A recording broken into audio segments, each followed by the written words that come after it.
Je sais qu'on a déjà fait quelques exercices de mollets debout auparavant, mais j'aimerais juste les refaire, enfin juste pour montrer,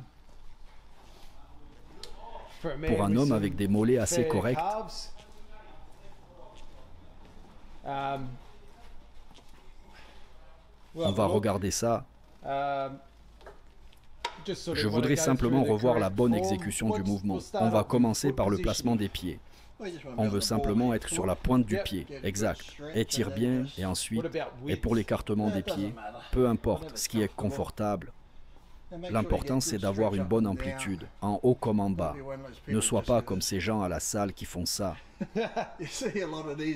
Tu en vois beaucoup qui rebondissent comme ça. Donc tu dois vraiment t'assurer d'avoir une bonne amplitude de mouvement, de haut en bas. Pas trop vite, pas trop lent non plus, et surtout, ne laisse pas descendre puis rebondir. Oui, bien contrôlé. Descends bien, étire, puis remonte, et tu vois, continue comme ça. Quand ça commence vraiment à brûler, au lieu de reposer la charge, reste là quelques secondes, secoue un peu tes mollets, puis repars. Et tu sais, tout à la toute fin, quand ça brûle vraiment fort, pour finir, tu peux rajouter quelques petites répétitions rapides comme ça. À la fin, quand tu ne peux plus faire de répétitions complètes et que ça brûle vraiment, là parfois je fais ça.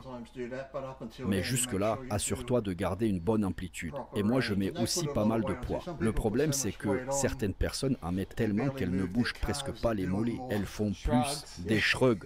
Pourquoi pas? Autant travailler deux groupes musculaires en même temps.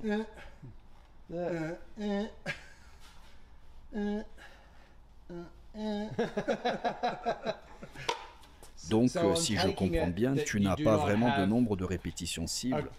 Non, pour les mollets, j'y vais jusqu'à l'échec, jusqu'à ce que je ne puisse plus en faire. En général, ça donne des séries longues. J'ai remarqué que les mollets réagissent mieux avec des charges plus légères et des répétitions plus élevées, plutôt que de charger lourd et ne faire que 2 ou 3 reps.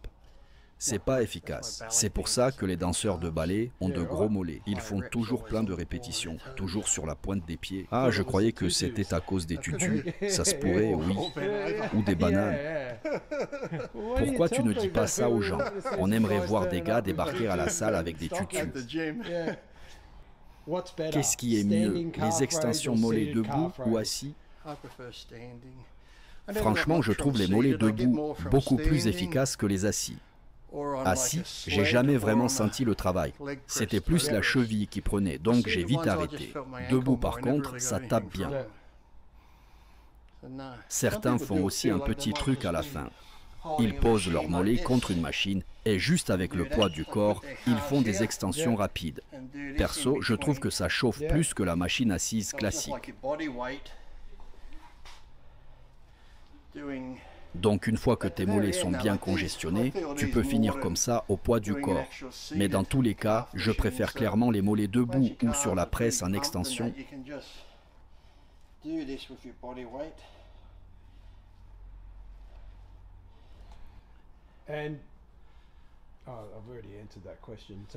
Donc le tempo, c'est simplement bien contrôlé et régulier.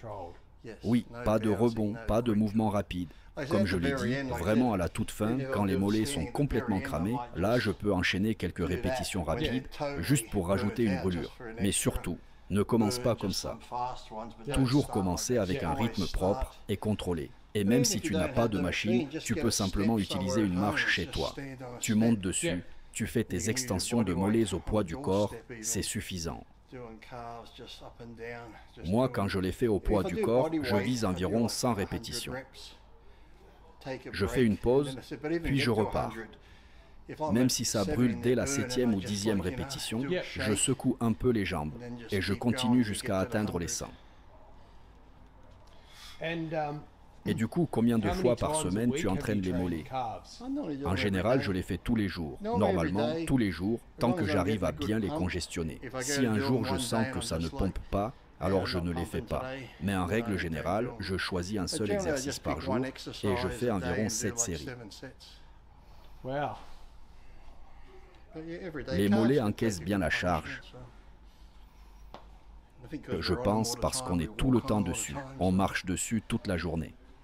Donc ce n'est pas comme d'autres muscles qui nécessitent beaucoup de repos, c'est pour ça que je les travaille quasiment tous les jours.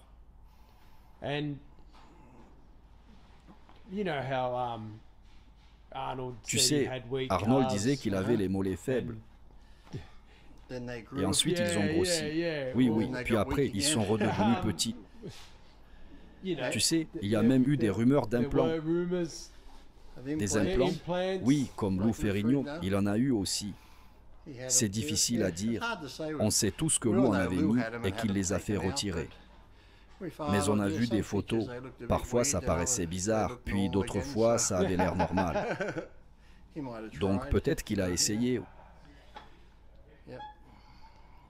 Au final, si tu n'arrives pas à les faire grossir, c'est que tu n'arrives pas à les faire grossir. Je pense que les mollets, c'est un peu comme les avant-bras, c'est une question de génétique. Ouais, c'est marrant. Moi, j'en ai pas. Mes filles ont ces jambes un peu bizarres. Mais c'est marrant quand même, non? Parfois, tu vois des personnes obèses qui ont des mollets énormes. Ça doit venir du fait de porter tout leur poids. Et c'est pas genre des mollets gras, c'est vraiment des gros mollets musclés. Il y a des gens qui naissent avec de super mollets. C'est marrant aussi parce que, tu vois, il n'y a pas de culturiste asiatique incroyable. Mais j'ai déjà vu des Coréens et des Asiatiques avec de très bonnes jambes, vraiment longues, et de gros mollets aussi. Donc je pense que pour les mollets, c'est surtout une question de génétique. Parce que tu vois des bodybuilders avec des quadriceps énormes, des ischios énormes et des mollets pourris. Et tu sais qu'ils les entraînent dur. Donc ouais, au final, c'est surtout génétique. C'est pareil que les avant-bras. Parce que tu vois des mecs qui ont des biceps et des triceps énormes et des avant-bras tout fins.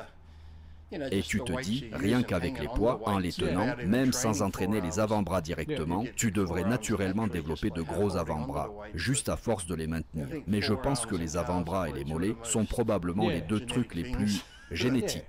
Soit tu les as, soit tu les as pas. Heureusement, moi je les ai. C'est pour ça que je suis un si bon basketteur.